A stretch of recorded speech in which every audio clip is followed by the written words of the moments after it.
The fluorescent lights buzzed overhead as Marcus wiped his oil-stained hands on an even dirtier rag, watching the last customer of the day drive away.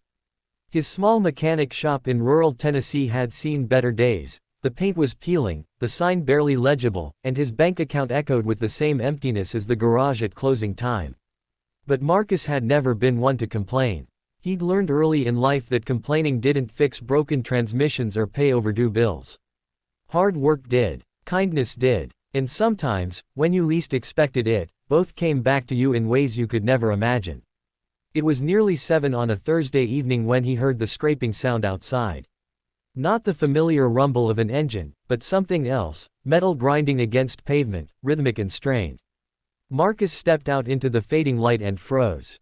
A woman was dragging herself toward his shop, pulling a makeshift crutch fashioned from what looked like a broken broom handle, her left leg twisted at an unnatural angle, secured by duct tape and hope.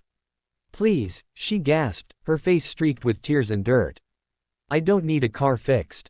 I need help." Marcus rushed forward, catching her just as her arms gave out. Up close, he could see the desperation in her eyes, the way her homemade leg brace was cutting into her skin, infected and angry. She couldn't have been more than 30, but suffering had aged her, carving lines of pain across her forehead. "I'm Elena," she whispered. "My prosthetic broke 3 weeks ago. I can't afford a new one. I've been to every charity, every clinic. No one can help me fast enough. I need to get to work. I need to survive." Marcus had no medical training. He was a mechanic, not a doctor. But as he looked at this stranger who'd crawled to his doorstep, he saw something he recognized, the same determination he'd seen in his own mirror during the hardest times. The same refusal to quit that had kept him going when his wife died, when medical bills had eaten through their savings, when he'd had to choose between electricity and food. "Come inside," he said gently. "Let's see what we can do." For the next 5 hours, Marcus transformed his workspace into an unlikely clinic. He carefully removed Elena's makeshift brace, cleaned and bandaged her wounds, and then turned to what he knew best, building things. Using metal from his scrap pile, foam padding from old car seats, adjustable joints from spare parts, and every ounce of creativity he possessed, Marcus engineered a functional leg brace. He measured, welded, adjusted, and tested until the first rays of dawn crept through the garage windows. Elena watched in amazement, tears streaming freely now for a different reason. "How much do I owe you?" she asked, her voice trembling. Marcus shook his head, exhaustion making his movements slow. "Nothing. You don't owe me anything. But the materials, your time, were mine to give," Marcus interrupted softly. "My wife used to say that we're not measured by what we have, but by what we do with it. I've got skills and some spare parts. You needed help. That's all the reason I need." Elena stood, testing the brace. It wasn't pretty, but it worked. She could walk. She could move without agony shooting through her body. She could get to her job interview tomorrow, could keep fighting for her life. She hugged Marcus, unable to find words big enough to hold her gratitude. "I'll pay you back someday," she promised. Somehow. Marcus smiled, the kind of smile that reached his tired eyes. "Just pay it forward when you can.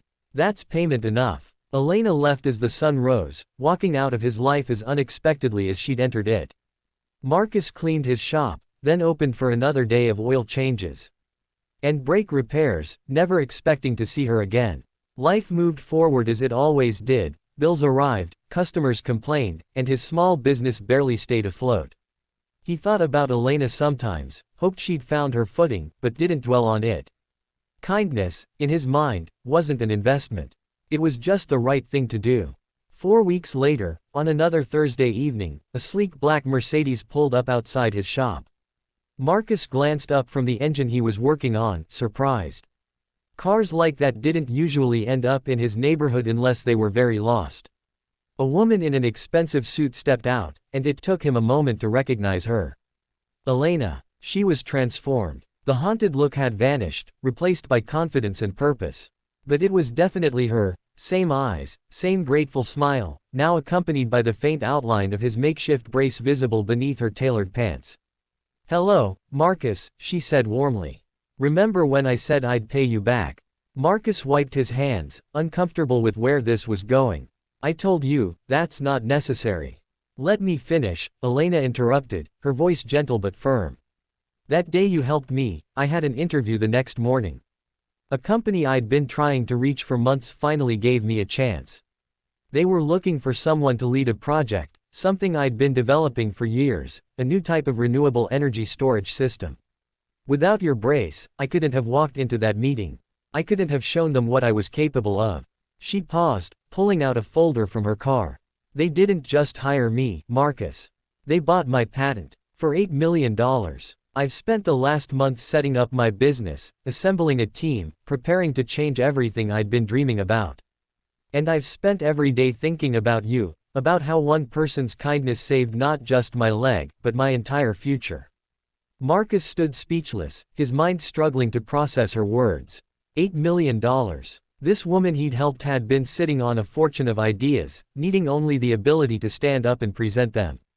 Elena opened the folder, revealing a check and some documents. I'm not offering you charity, Marcus.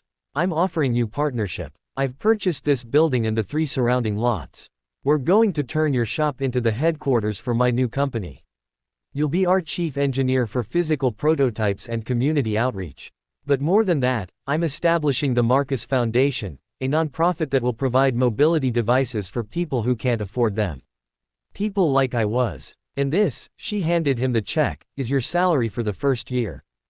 $400,000. Marcus's hands shook as he looked at the numbers, at the documents that would change his life forever. I can't. You can, Elena said firmly. You already did. You looked at someone broken and saw someone worth fixing. You gave your time, your skill, your materials, all the things you barely had enough of, to a stranger. Not because you expected anything back, but because it was right. That's the kind of person I need beside me. That's the kind of person who should share in this success, because without you, there would be no success. She stepped closer, her eyes bright with emotion. I'm not the only one who's been barely surviving, am I? I saw your overdue bills on your desk that night. I saw your empty fridge. You gave me everything when you had almost nothing. Let me give back. Let me show you that kindness isn't just good, it's powerful. It changes lives. It changed mine. Let it change yours too.